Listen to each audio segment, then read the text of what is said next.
Hello friends, आपके अपने YouTube channel MMB teaching point में आप सभी का स्वागत है। इस चैनल पर पेट 2022 और मुख्य सेविका की तैयारी मुख्य रूप से करवाई जाती है। मुख्य सेविका के सिलेबस को हम 2 पार्ट में डिवाइड किए हैं। डिस्कशन मुख्य सेविका के सिलेबस पर किए हैं। आप पहले जाकर उसको डिस्क्रिप्शन बॉक्स में देख लीजिएगा, क्योंकि जब तक आप सिलेबस नहीं देखेंगे, उसके टॉपिक को समझेंगे नहीं, तब तक क्या पढ़ना है आपको कैसे पता चलेगा। तो जहाँ तक कोशिश कीजिएगा, कोई वीडियोज़ देखने से पहले या उसकी तैयारी करने से पहले एक बार सिलेबस ज़रूर देख लीजिएगा, ठीक है। और हम सिलेबस को डिस्कशन किए हैं, प्लेलिस्ट में जाकर उसको देख लीजिएगा। तो हम मुख्य सेविका का टॉपिक नंबर 9 भोजन के लिए आवश्यक घटक पढ़ा रहे हैं, जिसमें प्रोटीन, कार्बोहाइड्रेट, वसा, विटामिन ये पढ़ा चुके हैं। आज का हमारा टॉपिक है मिनरल्स, यानी कि खनिज लवण, ठीक है। तो चलिए देखते हैं आज। हाँ, इससे पहले आपको हम एक जानकारी देना चाहते हैं, इन्फॉर्मेशन देना चाहते हैं दोस्तों। मेरी जो वीडियोज़ रहेंगी यूट्यूब पे बिल्कुल फ्री रहेंगी, जबकि आपको नोट्स और पीडीएफ चाहिए तो वो पेड है। तो उसके लिए 199 का आपको पेमेंट करना पड़ेगा। जैसे ही आप पेमेंट करेंगे, डिस्क्रिप्शन बॉक्स में लिंक दिया गया है, जैसे ही आप पेमेंट करेंगे उस पर आपको एक टेलीग्राम का लिंक मिलेगा। वहाँ पे सारे नोट्स और पीडीएफ प्रोवाइड कराए जाते हैं, ठीक है। तो चलिए देखते हैं। हम मुख्य सेविका का सिलेबस के अनुसार आज पढ़ा रहे हैं भोजन के मुख्य घटक। टॉपिक 9 है, उसमें टॉपिक 9 दिया है मुख्य सेविका भोजन के मुख्य घटक। इसमें खनिज लवण करवा रहे हैं। इससे पहले हम प्रोटीन करवा दिए हैं, कार्बोहाइड्रेट करवा दिए हैं, वसा के लिपिड बोलते हैं, वसा करवा दिए हैं, और विटामिन करवा दिए हैं। ये जाकर आप प्ले लिस्ट में ज़रूर देख लीजिएगा। इससे पहले आप सिलेबस को ज़रूर देखिएगा, सिलेबस डिस्कशन। और हाँ, इसके सिवाय हम प्ले लिस्ट पे अभी UPSSC ने एएनएम का एग्ज़ाम करवाया था। 8 मई 2022 को एएनएम का एग्ज़ाम करवाया था। एएनएम का सिलेबस भी मुख्य सेविका के सिलेबस से मिलता जुलता है, ठीक है। तो एएनएम के पेपर का हम डिस्कशन किए हैं, वो जाकर आप लोग देख लीजिएगा। जब आप पेपर देखेंगे तो आपको एक आइडिया बन जाएगा कैसे कैसे क्वेश्चन आयोग पूछेगा, क्योंकि आयोग ही उस पेपर को बनाया था और इसको भी वही बनाएगा, ठीक है। तो चलिए देखते हैं। आज मिनरल्स हमारा टॉपिक है। मिनरल्स में क्या है, हमारे शरीर का कुल भाग यानी कि होल बॉडी वेट का 96 भाग पानी, कार्बोज, वसा एवं विटामिन मिलने से बनता है। शेष 4 भाग जो होता है वो खनिज लवण का होता है। कितना खनिज लवण का होता है? 4% भाग जो होता है वो खनिज लवण का होता है। बाकी जो 96 होता है वो जल, कार्बोहाइड्रेट, वसा और प्रोटीन से मिलकर बना होता है। ये बातें क्लियर हो गई आपको। इस प्रकार अगर उपस्थिति के आधार पर देखा जाए तो खनिज लवण अल्प मात्रा में शरीर में विद्यमान रहते हैं, परंतु अल्प मात्रा होते हुए भी इनका महत्व शरीर के निर्माण, वृद्धि एवं विकास तथा सुरक्षा की दृष्टि से अमूल्य है। ये क्लियर हुआ। आगे दिया है खनिज लवण की प्रकृति। इसका प्रकृति कैसे, इट मीन्स नेचर कैसा होता है खनिज लवण की, तो कैसा होता है ये देख लीजिएगा। खनिज लवण अकार्बनिक, अभी तक हम ऊपर पढ़ते आ रहे थे कार्बनिक रसायन। जो प्रोटीन होता है या वसा वो कार्बनिक रसायन से मिलकर बने होते हैं, जबकि खनिज लवण अकार्बनिक रासायनिक तत्व से बने होते हैं। इसमें कार्बन की मात्रा लेस मात्र भी नहीं होती है, कार्बन की मात्रा इसमें नहीं होती है। आप देखेंगे कार्बन की मात्रा वसा में पाई गई है, कार्बोहाइड्रेट में पाई गई है, प्रोटीन में पाई गई है, जबकि खनिज लवणों में कार्बन की मात्रा लेस मात्र भी नहीं होती, यानी कि थोड़ा भी नहीं होता है। जलाने पर कार्बनिक तत्व तो जल जाते हैं, परंतु जलने के बाद जो राख बच जाती है वह उन्हीं खनिज लवणों के कारण होती है। अतः खनिज लवणों को राख की संज्ञा दी जाती है। ये क्लियर होगा। खनिज लवणों का वितरण, शरीर में खनिज लवणों का वितरण किस प्रकार से होता है, कहाँ कैसे किस प्रकार होता है उसको देख लीजिएगा। शरीर में दिया है 24% खनिज लवण विद्यमान होते हैं, जो या तो वे स्वतंत्र रूप से उपस्थित रहते हैं या कार्बनिक पदार्थों के साथ संयुक्त रूप से उपस्थित रहते हैं। क्लियर। नेक्स्ट क्या दिया है, अब खनिज लवण के यौगिक, अब हम एक बार उसके बारे में बता दें। देखिए, बॉडी में टोटल 100% होंगे। 100% में 96% प्रोटीन, कार्बोहाइड्रेट, वसा और विटामिन होते हैं और जल होता है। बाकी 4% जो होता है 4% मिनरल्स होते हैं, और मिनरल्स जो होते हैं वो अकार्बनिक होते हैं। इसमें कार्बन की मात्रा लेस मात्र नहीं होती है, मतलब थोड़ा से भी नहीं होती है। अब कार्बन को कौन कौन से कार्बन है, किसको हम खनिज लवण बोलेंगे, ये कितने प्रकार के होते हैं। देखिए खनिज लवण किसको बोलते हैं, जैसे कैल्शियम, मैग्नीशियम, हमारी बॉडी कैल्शियम की बनी है, कैल्शियम की बनी है ना हमारी बॉडी। इसके सिवाय हमारे बॉडी में जो पाया जाता है, हड्डियों में जो पाया जाता है, उसमें ओसिन प्रोटीन पाया जाता है। तो इन सबको मिलकर हमारी बॉडी, कैल्शियम, पोटेशियम, मैग्नीशियम हमारे शरीर में पाया जाता है। आप जानते हैं कि जैसे ही बॉडी जब डेथ हो जाता है लोगों का, तो जिस बॉडी में पोटेशियम ज़्यादा होता है वही जो है जल्दी से जल जाती है। ठीक है, आगे क्या दिया है, फास्फोरस जिसमें ज़्यादा होता है वो बॉडी जल्दी से जल जाती है। तो इस आधार पर खनिज लवण को 2 भागों में बांटा गया है। नंबर 1 मुख्य खनिज तत्व, दूसरा दिया है गौण खनिज तत्व। मुख्य खनिज तत्व वो होते हैं जो हमारे बॉडी में मुख्य रूप से उपस्थित रहते हैं, जैसे कैल्शियम हो गया, फास्फोरस हो गया, पोटेशियम हो गया। कैल्शियम आप 3-3 का पेयर बनाइएगा, calcium, phosphorus, potassium, calcium, potassium, phosphorus, calcium, potassium, phosphorus. Clear. आगे क्या है, sulphur, sodium, chlorine, magnesium. Sulphur सासे sodium, sulphur, sodium, chlorine, magnesium, sulphur, sodium, chlorine, magnesium.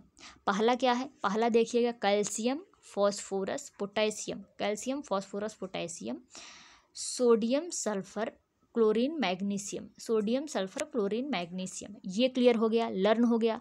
आप अभी इसी क्लास में लर्न कीजिएगा। ठीक है, अब आते हैं गौण, यानी कि जिनकी सूक्ष्म मात्रा में हमारे बॉडी में ज़रूरत होती है, जैसे लोहा हुआ, आयरन, मैग्नीशियम हुआ, तांबा हुआ, कोबाल्ट हुआ, एल्युमिनियम हुआ, सेलेनियम हुआ, जिंक हुआ, फ्लोरीन हुआ। इसमें अक्सर कन्फ्यूजन हो जाता है।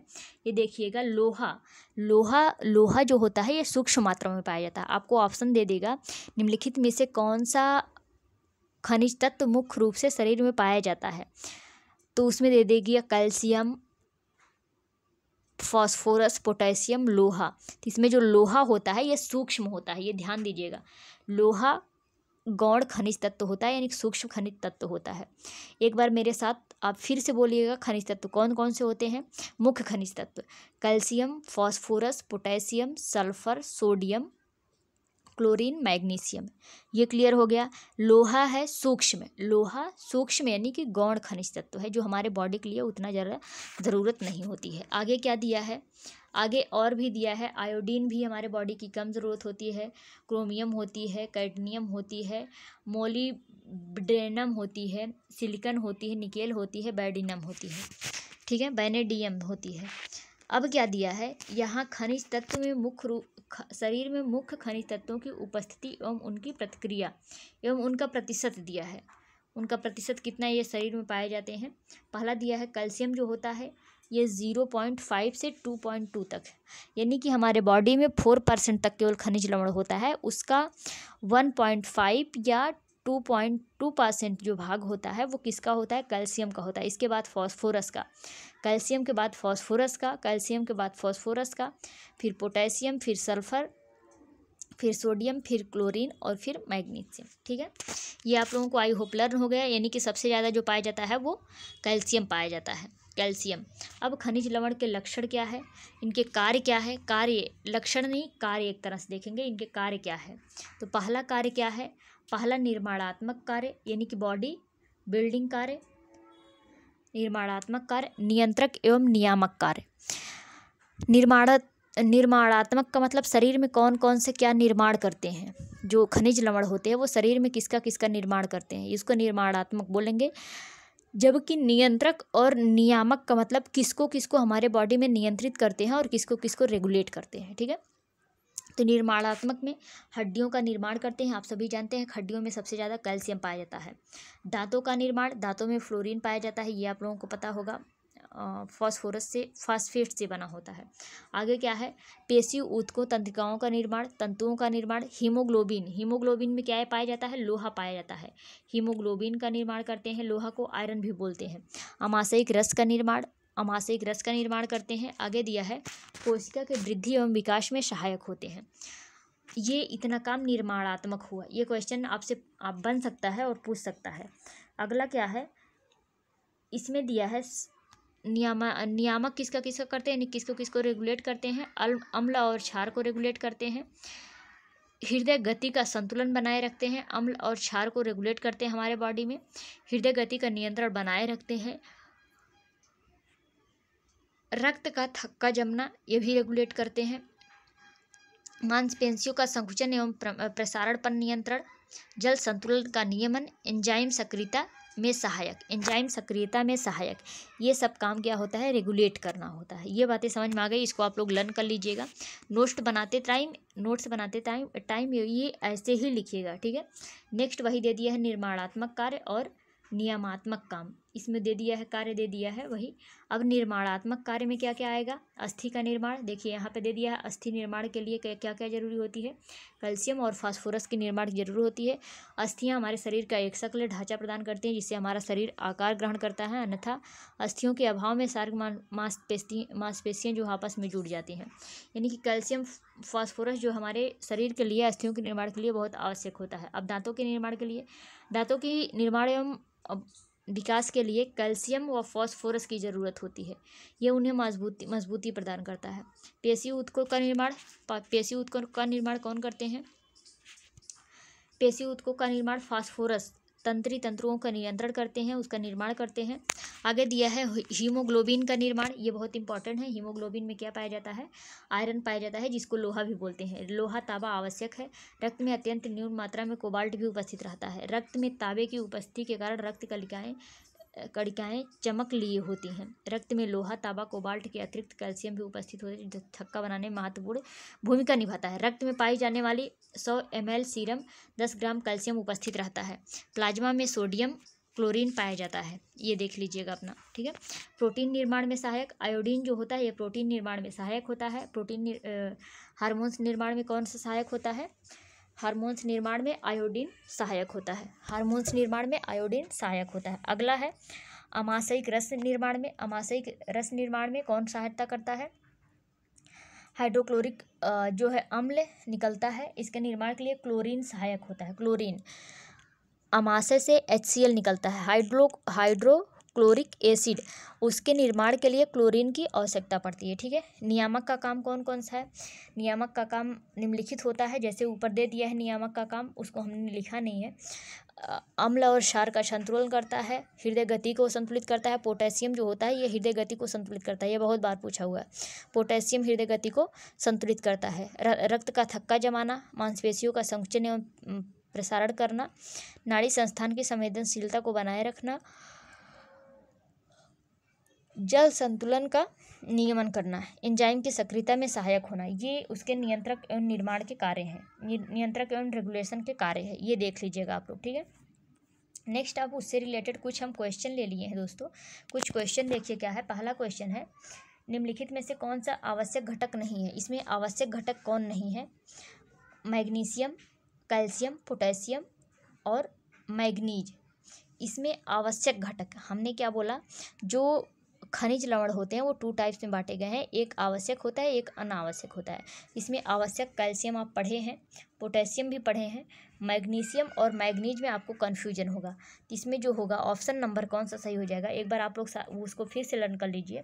कौन कौन से होते हैं इसमें, calcium, phosphorus, potassium, calcium, phosphorus, potassium, sulphur, sodium और क्लोरीन, मैग्नीशियम। यानी कि मैग्नीशियम होता है उसमें मैग्नीज नहीं है, मैग्नीज नहीं है, मैग्नीज है, ठीक है।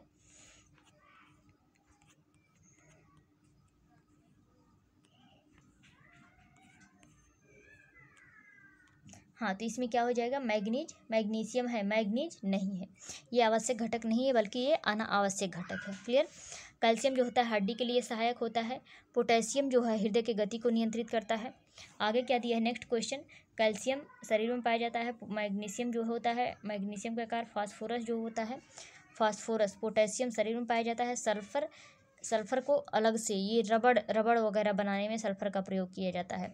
फास्फोरस, रेड फास्फोरस माचिस के तीली में यूज किया जाता है, ठीक है। ये सब इसका काम है। आगे क्या दिया है, क्लोरीन, ये उसका नाम दे दिया गया, कितने आवश्यक है उसका नाम दे दिया गया है, calcium, magnesium, phosphorus, potassium, sulphur, sodium, chlorine. आगे क्वेश्चन है, अस्थियों के निर्माण में कौन खनिज तत्व सहायक होता है, तो अस्थियों के निर्माण में कौन मुख्य रूप से सहायक होता है, वो कैल्शियम होता है। ऑप्शन नंबर ए सही हो जाएगा। आयरन जो होता है ये किस में पाया जाता है, हीमोग्लोबिन में पाया जाता है। क्यों पाया जाता है? जिससे जो है हीमोग्लोबिन में रक्त आयरन जो है, आयरन की मात्रा कमी ना हो और उसके लाल रक्त मतलब लाल कलर प्रदान करता है। लोहा ही उसको लाल कलर प्रदान करता है। तो आयरन जो होता है, आयरन को लोहा भी कहते हैं, ये जो है अस्थियों के निर्माण में सहायक, अस्थियों के निर्माण नहीं, हीमोग्लोबिन के निर्माण में सहायक होता है। जबकि कैल्शियम अस्थियों के निर्माण में सहायक होता है। मैग्नीशियम और पोटेशियम, पोटेशियम क्या होता है? जो हमारे बॉडी के हृदय को नियंत्रित करता है, ये पोटेशियम होता है। ठीक है, क्लियर हो गया। अगला क्या है? हीमोग्लोबिन में क्या पाया जाता है? हीमोग्लोबिन में क्या पाया जाता है? अभी हम ऊपर बताए हैं। आयरन, कैल्शियम क्या पाया जाता है? आयरन पाया जाता है, कैल्शियम पाया जाता है, सल्फर पाया जाता है, मैग्नीशियम। तो इसमें ऑप्शन नंबर ए सही हो जाएगा। क्या पाया जाता है? आयरन पाया जाता है। ठीक है, क्लियर हो गया। तो आज के वीडियो में बस इतना ही दोस्तों। अगर से मेरे वीडियो पसंद आए तो आप उसको लाइक कीजिए, सब्सक्राइब कीजिए और शेयर कीजिए। आज हमारा टॉपिक नंबर 9 ख़त्म हो गया। इसके पहले अब इसके बाद नेक्स्ट टॉपिक हम स्टार्ट करेंगे। ठीक है, क्लियर हुआ। आज का जो टॉपिक है वो ख़त्म हो गया। टॉपिक नंबर 9 ख़त्म हो गया, पूरी तरह से ख़त्म हो गया। सारा वीडियोज आप देख लीजिए, नोट्स बना लीजिए। नेक्स्ट वीडियोज हम कल से स्टार्ट करेंगे। Okay, thank you for watching.